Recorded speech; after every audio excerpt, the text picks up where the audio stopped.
Hello and welcome to episode 18 of the LUFC Fan Zone podcast. I'm Sam Isles. And I'm Jack Ellis. And each episode we'll be talking to an ex-Leeds United player or manager about their time at the club. All of our episodes can be found on our LUFC Fan Zone YouTube channel, as well as Spotify and Apple Podcast. And last episode, we were with former Leeds United defender Giuseppe Beluschi, who spoke to us about his reasoning behind missing the match at Charlton, along with the 5 other players in 2015. And for the first time, he exclusively revealed that he was not injured for the match. He also spoke to us about how he adapted to life in England, both on and off the pitch, and what he felt about the abuse that he was given from Leeds fans towards the back end of his time at the club. Today, we're joined by a former Leeds United coach and someone who spent less than 12 months at Ellen Road. After previously coaching at Fiorentina, AC Milan and Brentford, he joined Leeds as the club's first ever set-piece coach, arriving during Thomas Christiansen's tenure in November 2017. As set pieces have seemingly been a problem for Leeds during Marcelo Bielsa's reign, with 45 of the 107 goals conceded since Bielsa's arrival coming from either a free kick, corner or a penalty, we thought we'd catch up with a specialist to give us an insight as to why Leeds might be struggling. I understood that in the last month or 2 months, Leeds receive goal with the set pieces, and I know I watched the game this morning with the White Scout to understand why, but it's obviously it's not easy, no. And then I think there is no perfect solution. No exists a solution, no goal in the football. Otherwise, all the people sack me, no. If there is no this solution, yeah. But really, maybe some principle is okay. But normally, I think if you mark man-to-man, you create space. If you mark a space, man free, then it's necessary to understand our player, understand opponent player, understand the principle. Then it's not easy. But when I was in England, in Leeds, with the period with Thomas Christiansen, I remember he asked me to organize also the defensive set pieces situation. Maybe I'm a lucky man. But in 105 corner, no one goal we receive. Oh. And in this period, after Thomas, the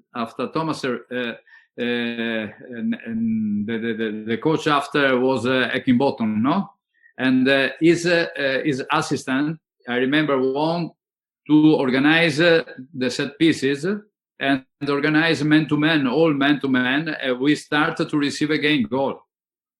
In my opinion, it's important to close the space in front of the keeper, because the space is very important. But if I play against Sergio Ramos, I think it's necessary to mark man-to-man. Then, for example, this evening, Leeds play against Newcastle. Okay, correct? Yeah. And I watch Newcastle now because I have to speak with you. And then I think Newcastle, only one player is very dangerous, and is Clark, number 2.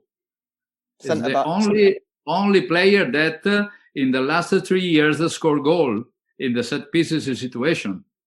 The other player no score goal in the set pieces situation. And the question is, why I have to mark man-to-man, player no score goal? It's better to discover space to mark a player that normally no score, or it's better close the space and mark man-to-man only the player that very dangerous. Then there is no perfect solution that maybe one player arrive and goal with random. I don't know. All is possible. Football is this, no? But when I have to decide, analyze the opponent, when I have to decide if I have to mark zone space or mark man-to-man, I think the best solution for me is mark only the player that normally score goal. When I was in Leeds, for example, when I arrived, Pontus Janssen, the coach, asked to Pontus mark man-to-man the best opponent. For me, it was a mistake because Pontus is not able to mark man-to-man. Is a big player. To mark man-to-man is not easy. And I speak with Pontus also because Pontus speaks in Italian, more easy for me. And speak with Pontus. Pontus, what you think about this point? If I put you in the middle of the box and you go to win the ball, it's better for you. Yeah. Then in my organization, for example, Pontus stay in the middle. We have the 5-player zone in this period. 3 players mark man-to-man, and 2 players stay close to the situation if the opponent mark one solution short, pass the ball. Then 2 players then go to close this space close to the ball, or stay out of the box to restart and attack. But in this period was a good idea, and the player was like the same because Luke, Cooper, Berardi, Calvin, 3 years ago, the same player in Leeds. Before the game, always I spoke with Luke and Cooper. What you think about the opponent? Which is the player you wanted to mark?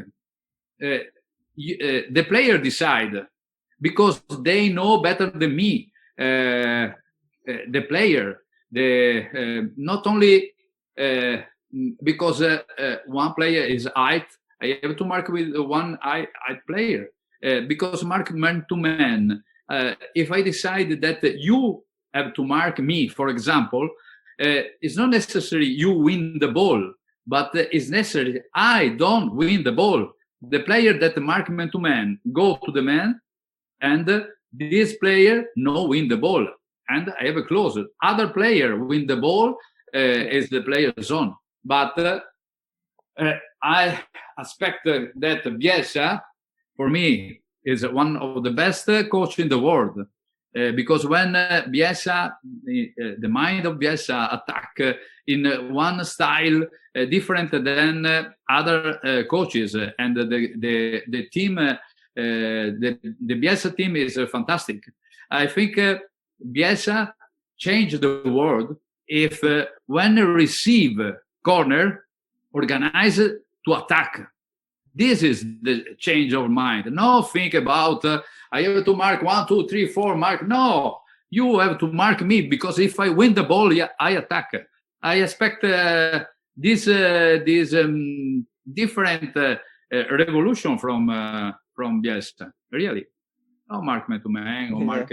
No, I mark only, for example, Clark this evening, but speed player start from out of the box and immediately go to attack, for example. Why not?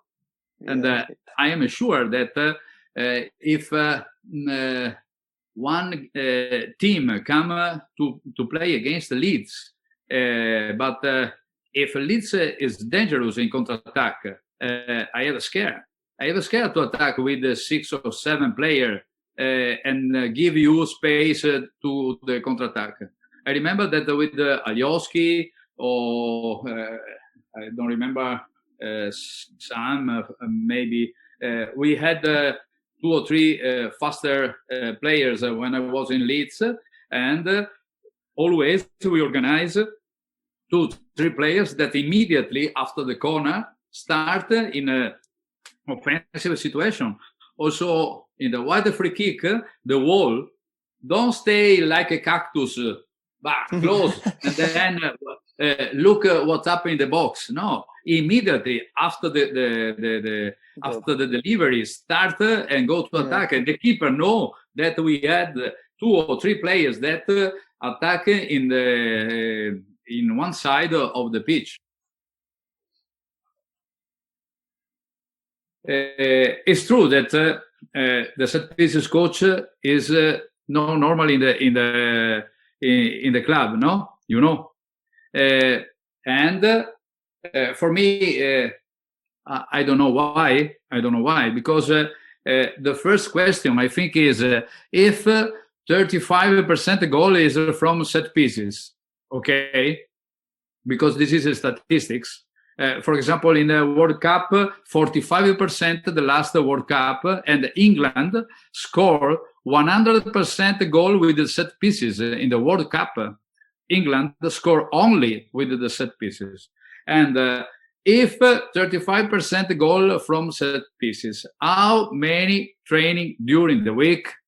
This is the first question to understand if it's necessary to have one coach, especially in the set pieces training. I think is the main point is this: if a 35% goal for and against 35%, this is statistic. Maybe 40%, maybe 20%, but the medium is 35%. Okay, this is the first question. And I don't know why, or I know that normally the coach, the focus of the coach is in the dynamic football aspect. No, I think the construction start with the keeper, counter-attack, pressing, blah blah. No, but in the statics moment when the ball is out. Because the set pieces is not only corner. The throw-in, maybe during one match we had 20, 25 throw-in in a match. How many training we did the throw-in in the last 30 meters? Whoa, no. And why? Because training, okay, but why? It's better to put the ball in the box, or it's better to move the ball? I don't know. Which player we had? We had the tall player. We had the 5, 6 tall player. Maybe it's better to put the ball in the box. But if we don't have, maybe it's better to move the ball. For example, now in the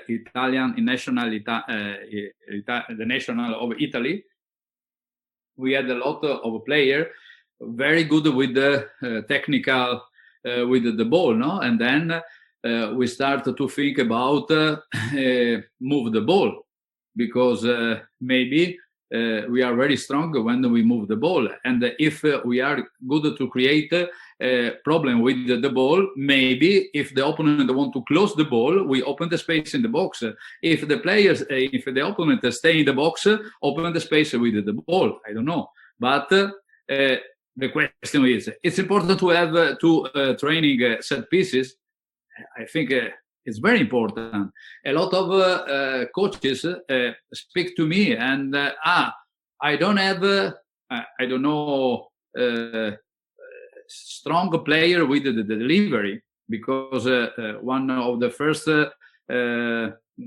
things about some coaches is this, no, we don't have I don't know in England I have understood one different style of training, for example, because when I was in Italy, a lot of time I train the set pieces at 10 versus 0, and in England it's impossible because the player don't like this style, but it's true, because the weather, wind, rain. No, it's true. In Leeds, snow, 10 versus 0 is difficult, but 11 versus 11, enough pitch, I think is a good idea, and also intensity. We start with the corner, we start with the wide free kick, we start with the deep free kick, direct free kick, throw in, and change, continue to change.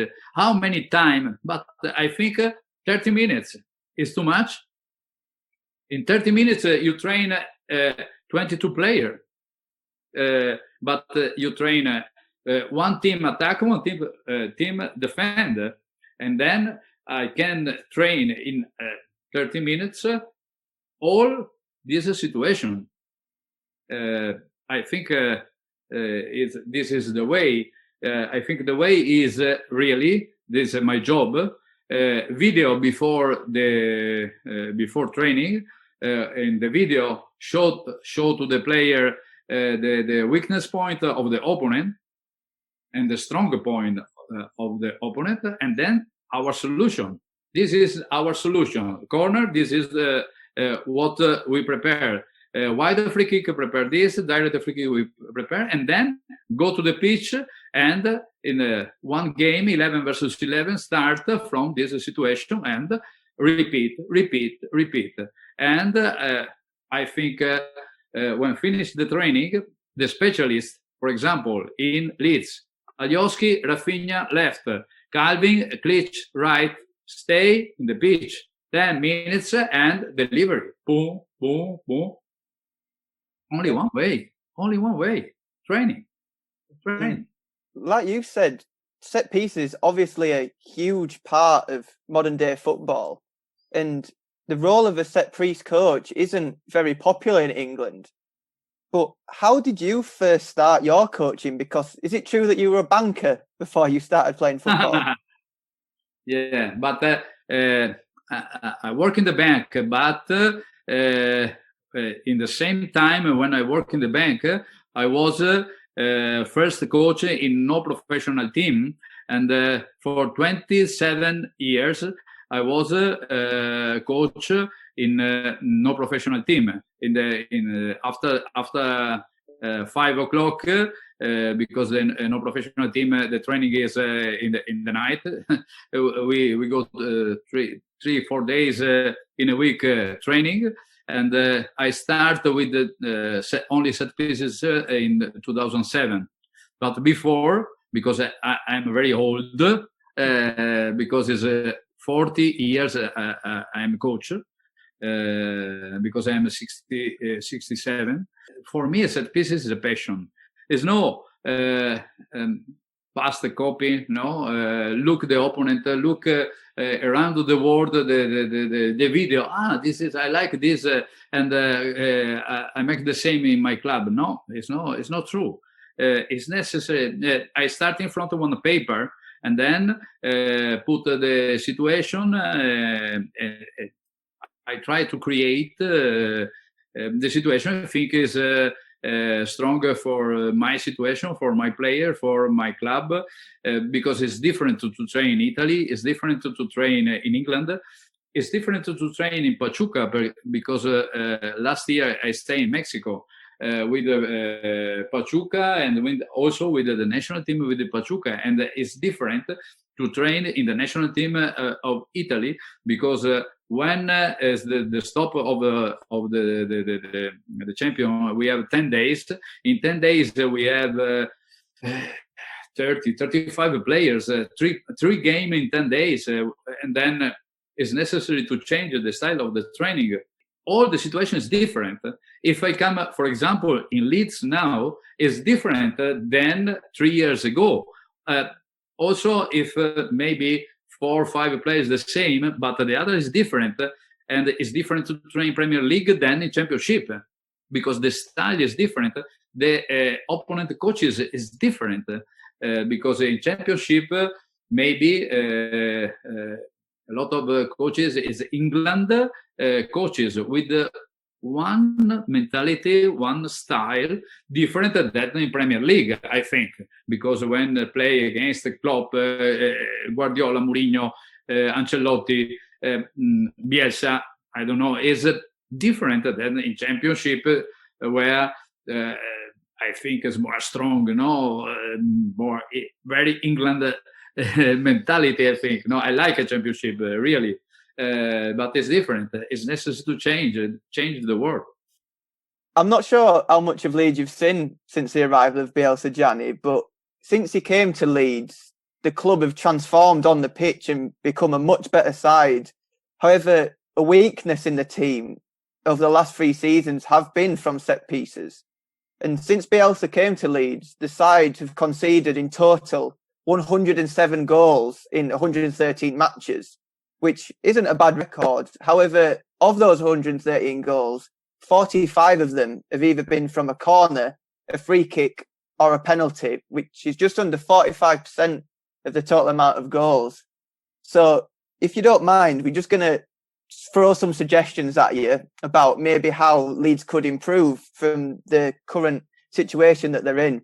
And firstly, currently, Leeds' tallest outfield player is Robin Koch, who is 6'2". And Leeds have just 2 outfield players who are taller than 6 foot, with defenders Stuart Dallas, Luke Ayling, Liam Cooper, Diego Llorente, and striker Patrick Bamford are all exactly 6 foot. But Pascal Struijk and Koch, like we just mentioned, are 6'2".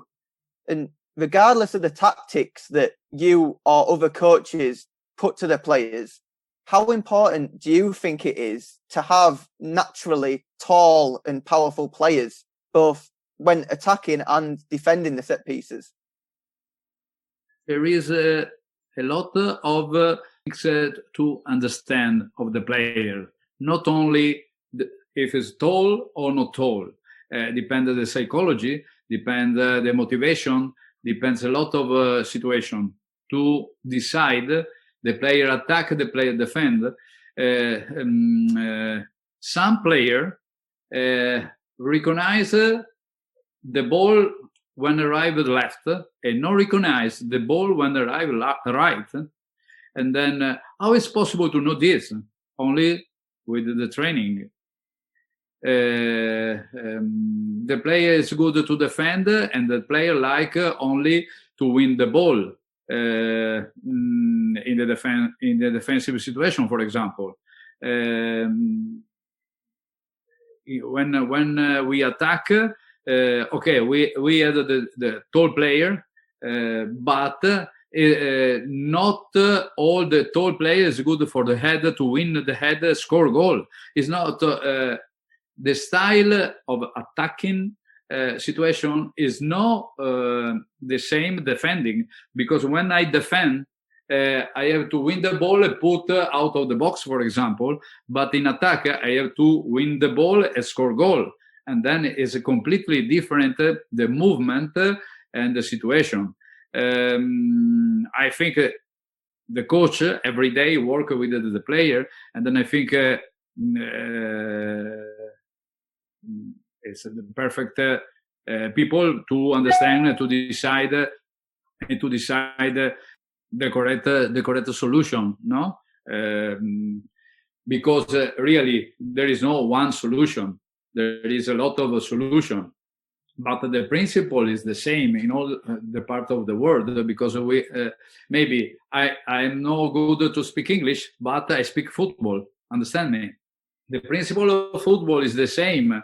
Maybe change culture, change mentality, change style, but timing and space. This is the principle of football. Okay, then this is the situation. We have to start with the principle and decide who is better for me. Who is better for me in this situation? But I can know now what is better for Leeds now. I think Bielsa and the staff is through the best people to decide this. I think if Leeds receive goal, I think all the week they start to think, we have to improve this situation. I think the staff with the player, with the coach, think about prepare the training. I think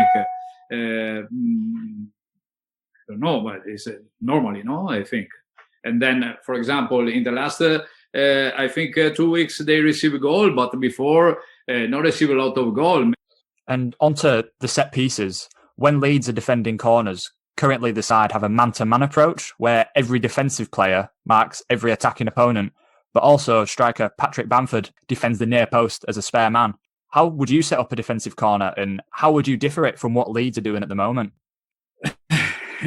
big question, but it's no question for me. No, really, I think this. How many players of Newcastle score goal in the corner? Now, only Clark. Only Clark score goal. Then, if only Clark score goal, I have to mark also the other player, or it's better that I mark man-to-man Clark and the other player cover the space? Question. Repeat. There is no perfect solution. I think it's necessary to have one idea and follow this idea. In my opinion, it's very important. Close the space in the first post, close the space in the second post, because one play in the second post is very important, because a lot of goal in the second post, if one player touch the ball in the first, the ball arrive in the second, and normally the keeper is out, then is a space where it's very important to have a player, and it's very important to have the player that win the ball in the first post. And for me, it's important to mark the player that normally score. This is in general. I watched the game, the last game that you received goal in the second post, where Dallas mark man-to-man and then lose the player and the player score. But this is football. Dallas was with the opponent, and then the opponent win, because when we defend 1-1, it's possible that the opponent win 1-1. If I mark 1-1 and the zone, when the player win 1-1, maybe can arrive in one space where is another player.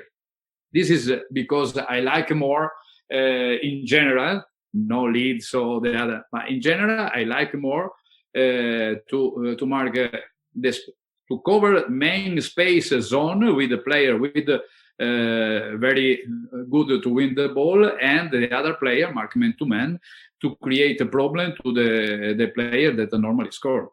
If I have to play against Sergio Ramos, I mark Sergio Ramos man-to-man, but the space in the middle, in the second, in the first post, I think is necessary to have a player that cover the space. What about at the other side of the pitch and attacking set pieces? Because Leeds have had 2 or 3 different players who have actually been taking their corners this season, with Pablo Hernandez, Calvin Phillips and Rafinha even in recent weeks. But how would you advise to set up attacking corners? And what are the main aspects that you have to have a successful attacking corner? Okay. In Leeds, really, I think there is 4 players very, very good with the delivery, because Rafinha, I think the left is important, and then the same Pablo, Calvin also, Klitsch also with the right. Also Alioski, maybe if Alioski train, I train this aspect. I think Alioski also had a good delivery. I think the strategy. I can explain to you how I decide one solution. Okay, in general, I start with the quality of my player. Okay. Because if I have a player good with the delivery, with the head, I can decide one solution or other solution. Then I learn in England SWOT: strength, weakness, opportunities, threat. Okay, this is if I have to analyze the strength points of the opponent, the weakness point, then the opportunities and the threat. Because, for example, when I attack, if the opponent is very good with the counter-attack, I have to pay attention with to cover the space after the delivery.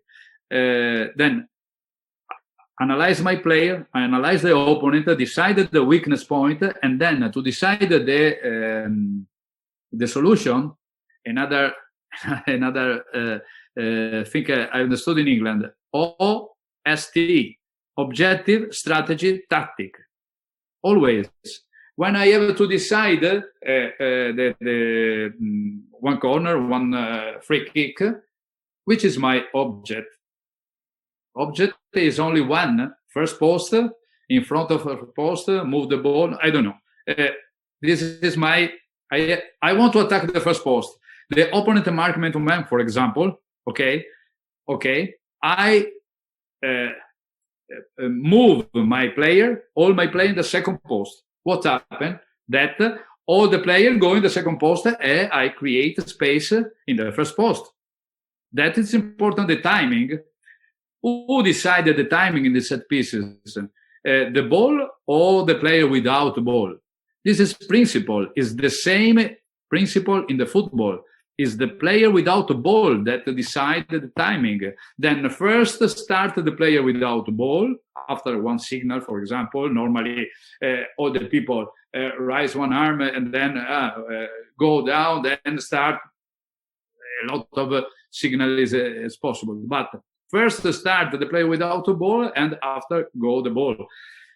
Or I pass the ball and then move the ball and then go to attack. But I have to decide the space.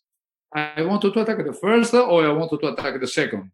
I want to create a one man free close to the ball, for example, because, for example, we move the ball with a 3 player. Normally, today, the opponent come with only 2 player. Or 1 plus 1, 2 player. I move the ball with a 3 player, for example, or with a 4 player. Why not? And then we create 1 player free. And if the player is free, what happens? Normally, when I move the ball, the keeper go to close the first post. Okay? Then, if I have the ball after I move the ball, I have to attack the second post because the first post, there is the player, there is the keeper. All this in general, but in general is this. Then I have to analyze the opponent and I have to decide my solution for this game. No, in general, this game, for example, Calvin Phillips don't play, Hernandez no play. Then I have to change because, for example, I have only Rafinha. Then if I have only Rafinha in one corner, in swing, the other corner out swing because it's left. Then change. I have to change. Then week by week, game by game, I have to decide opponent, my player, opponent, and the situation. They mark man-to-man, I can create space. They mark a zone, I can create superiority. Because if you mark a zone and I put, like a Risico, I put all the player in the second post or all the player in the first post, 100%, I create a superiority. Correct? Then I have to analyze opponent, analyze my player, and game by game decide. But it's objective, strategy, tactic. Strategy means put all the players in the second post. Strategy. Create space in the first. Tactic. Tactic is timing and space. And training during the week. If only speak normally, when I speak, the player don't remember.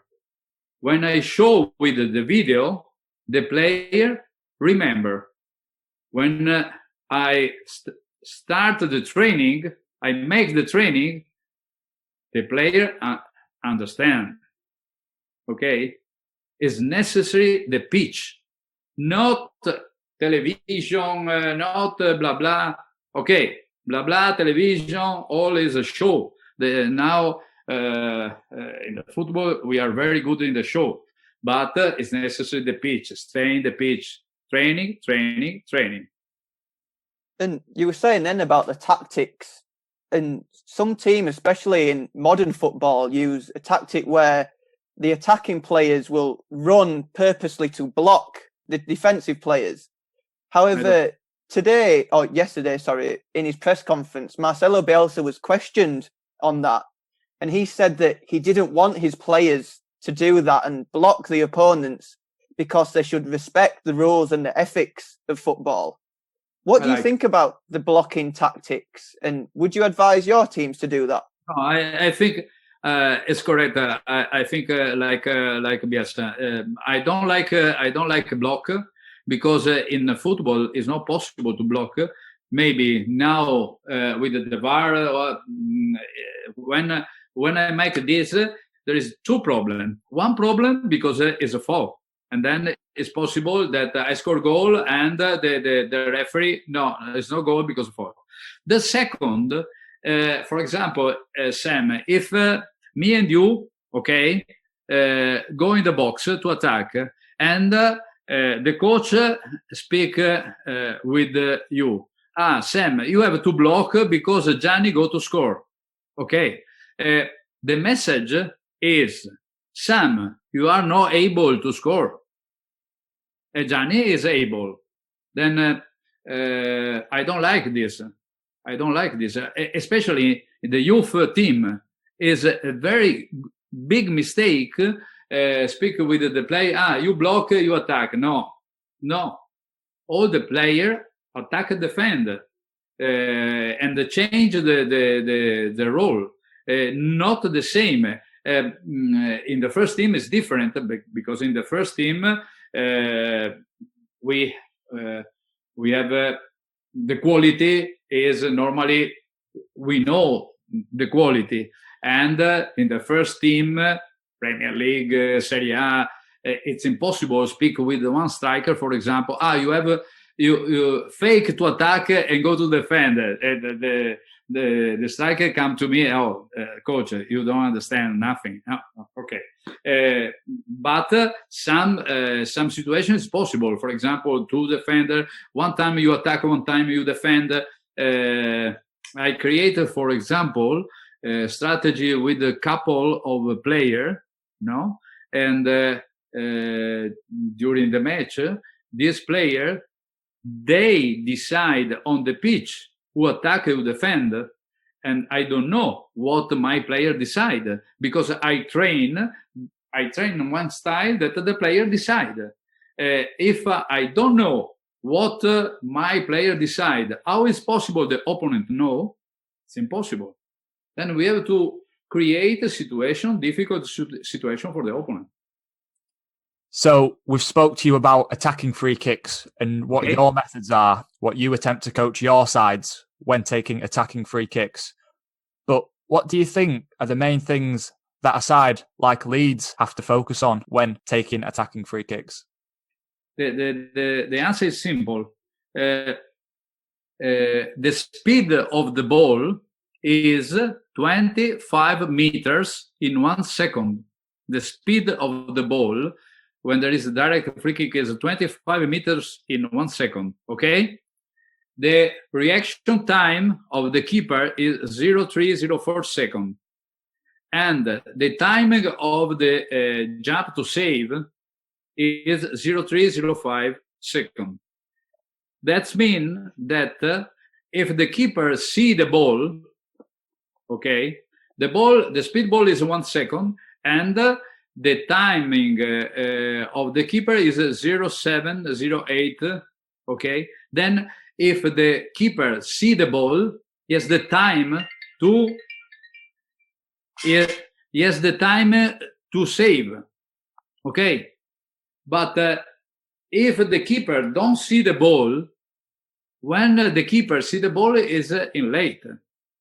Then I try to create a wall so the keeper don't see the ball. This is why I created the wall. Then where I put the wall, I can put the wall in front of the keeper, okay, in offside, and all the people when start offside, no, it's not possible, okay, but the ball is stopped when the referee whistle. The wall come in correct position, and then we move the ball or we shoot on goal. I can also put the wall on the side of the wall of the opponent. When the referee whistle, close the view of the keeper. There is a lot of solution, but the principle is why I have to permit of the keeper see the ball. Why? Because if the keeper see the ball, he has the time. No, Yeah. I close the view. I create a problem. For example, the movement is very important. If you drive when you drive the car, okay, and for example, you have in front of you the navigator, okay, and maybe the navigator is not fixed in and maybe move, no, because maybe it's not perfect, no. You drive, you look the street, but this move maybe create a little problem, okay? And why? For me, when there is the one direct free kick, I can create one movement. I create one movement because the mind of the keeper is focused on the ball, but in the mind there is one part of the mind that recognizes the movement and create one problem to recognize everything. Then why I can create a problem? I want to create a problem, so the keeper has a problem to save the ball. This is for this that I create wall, movement, timing, and also the timing to shoot. Imagine you are the keeper, Sam, okay? Free kick, okay? Referee whistle. You look the ball and you try to save. No, very strong. For 1 second, strong. 2 seconds, strong. 3 seconds, less strong. 4 seconds, less strong. And then shoot. And then this is a principle. And there was when you were at Leeds, there was a perfect example of when that worked. When Boxing Day in 2017, when Leeds played Burton Albion away, and Pablo Hernandez scored that free kick. How satisfying is it for you when one of your free kicks work and it results in a goal? For me, when we score, I am like a striker. I think to score. For me, I feel the same. I remember this goal because Vieira and another player, I don't remember the name, must to stay in front of the keeper. I remember, look the keeper and move, no, and the keeper go to our player and put down the no, and receive a yellow card also, no. Then this is a typical example that it's possible to create this problem because the keeper in this moment think not about the situation, not about the ball, but about the two players in front of him. And that ends today's episode. Thank you so much for your time, Gianni. It's been fantastic speaking with you. Sam, I'm sorry for my English because for me it's not easy. Also because you're a construction.